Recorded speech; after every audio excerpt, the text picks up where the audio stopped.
12 months ago today, I told my old boss I'm quitting my $200,000 corporate job. Today, I'm going to give you my 12 biggest lessons that I've learned over the last 12 months on making money, life, and business. This is the video that I wish I had when I started. I can guarantee if I had this video when I was first starting out, I would have made my corporate salary back. My $200,000 would be back in my bank account, but I didn't, so maybe you can. So just to set the scene here, 12 months ago, I left my corporate job paying me $200,000 at a Fortune 100 company in salary, stock, bonuses. I gave up insurance benefits, 401k, and I could even work remote. Most people thought it was dumb, but they were excited by it. My family thought it was a horrible idea. They thought that I was throwing it all away. And I understand, most people would kill to get into a position at a job like that and just be able to sit and coast. So why was I giving it up? Agree with it or not, I did it. And so I'm gonna tell you the 12 things that I wish I knew when I first started that would have helped me in my life, in making money faster,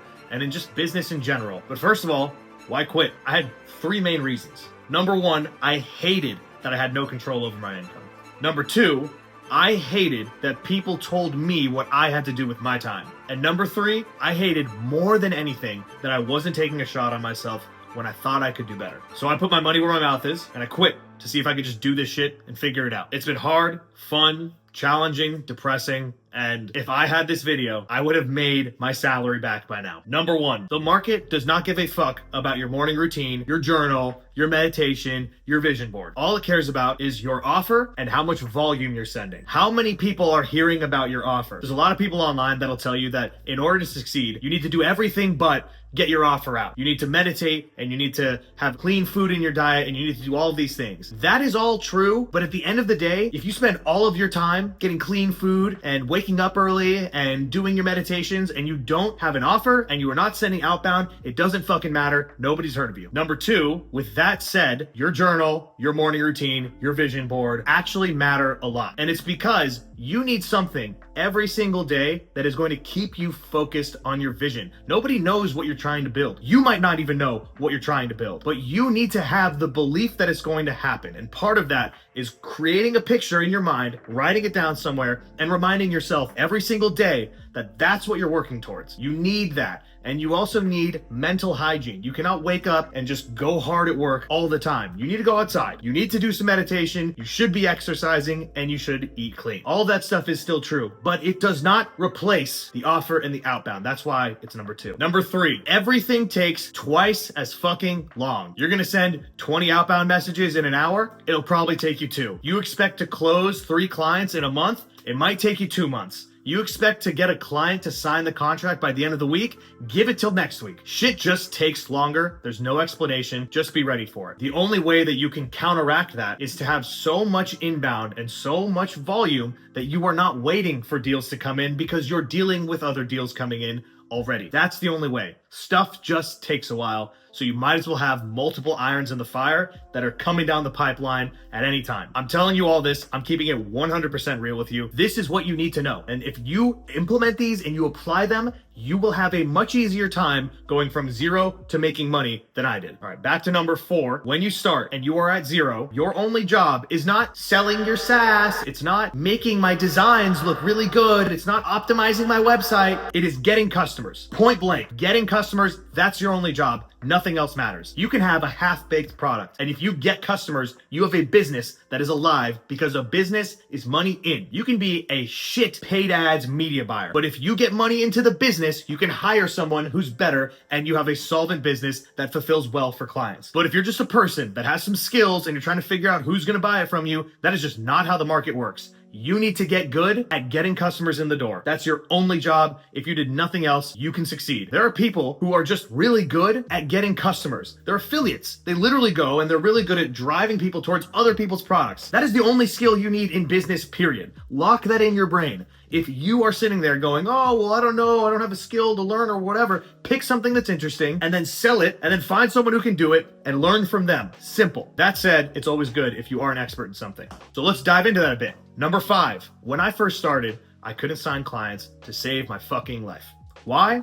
because I had no system for signing clients. I had nothing that I was doing to generate clients coming in. Then I sent 5,000 emails over the course of a couple weeks. And guess what? I started booking sales calls and I closed a client. I had a system. You need a system for closing clients. And let me make it very, very easy for you. There's two ways you close clients: through inbound or through outbound. Inbound is organic content or referrals. Outbound is cold calling, cold emailing, or paid ads. Either way, any of it works. You have to make sure that it's consistent. The only one that I would caveat that is referrals. Do not build a business on referrals. You can build a business on organic or an inbound. It just takes way longer. Typically, all of the inbound takes a lot more investment up front. It's like this, making YouTube videos. I am not making this video with the expectation that I'm going to have 1 million customers coming through my door the next day. This is purely so that I can start to build a relationship and hopefully find some people that resonate with what I'm doing and what I'm saying. On the other side, I am sending a shitload of emails. That is my outbound method. That's the one that made sense to me. Paid ads is a great option too. Number 6, don't take advice from anyone who hasn't done it before you the way that you are doing it in your industry. If a fat guy comes up to you at the gym and starts telling you about your diet and what you should be doing,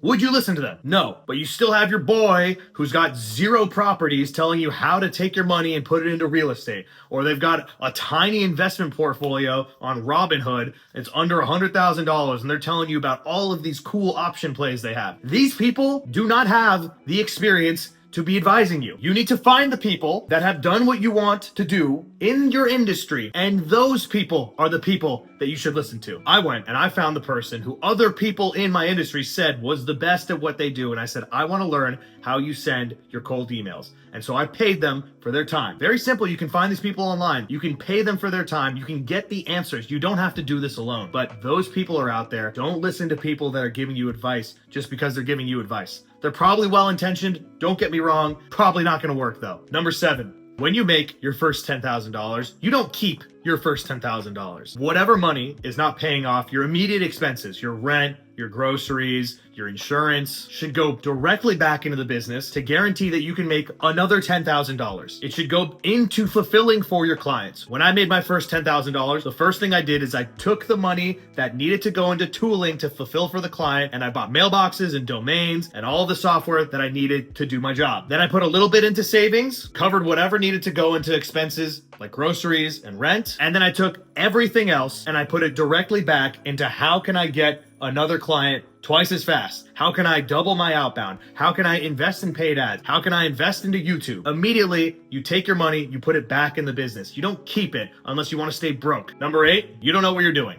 And that's okay. The game is not knowing what you're doing, but having an idea, thinking it through, and then trying it out to see if you're right. That doesn't mean that you are just throwing spaghetti on the wall. It means you're using some critical thinking, you think it'll work, and you have some reasoning, you're giving it a shot. Ultimately, you don't know if your new campaign is going to pay off. You don't know if your creative is going to crush on Facebook ads. You don't know these things, but if you have a pretty good idea and you put in some effort, you will find out. You don't need to know. You need to try. You need to try and fail fast. Don't spend all your time trying to make sure that something is perfect so that it goes a week and you haven't started doing any outbound. Don't spend your time on what's going to be the perfect business name. Just get it out and go. You don't need to know the answer for you to try it. It's in fact better if you just try it, get it out of the way, and then find something else to try. That's the game. Number 9, the best prioritization tactic that I've developed over the last 12 months is going outside, staring into the sky, and reminding myself how small I am. When you realize how small you are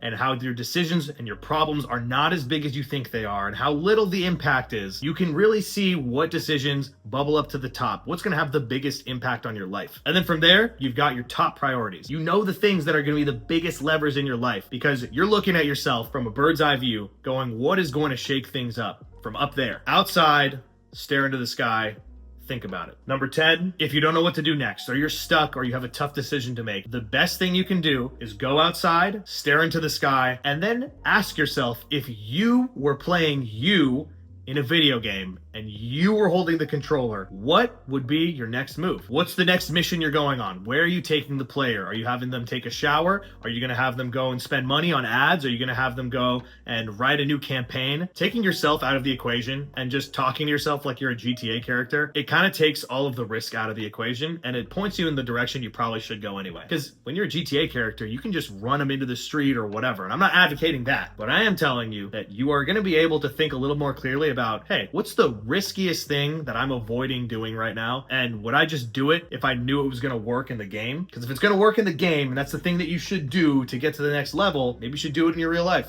Maybe you're putting off spending a little bit on Facebook ads, or you're putting off spending money on a consultant, or you're trying to do everything yourself and really you should hire someone out from below you. Those are the kinds of decisions. Don't run to the street. Do not steal a car. Don't do any of that. Number 11, every day that I don't exercise first thing in the morning, I act, feel, and perform materially worse. I am way worse at being me if I don't break a sweat in the morning. Maybe you like going to the gym in the afternoon. That's cool. Just for me, I realize if I don't at least work out, I feel materially worse and I perform materially worse. My best ideas come out of a workout. My creativity is highest after a workout, and my focus is highest after a workout. And number 12, on your worst days, when everything's going south and you're getting yelled at by clients, or you don't know what you're doing and you feel lost and you're depressed, go get a haircut, trim your beard, clip your nails, take a shower. The basics of self-care will take you a really long way. Sometimes you just need to take care of yourself. And sometimes that just means doing a couple small things for yourself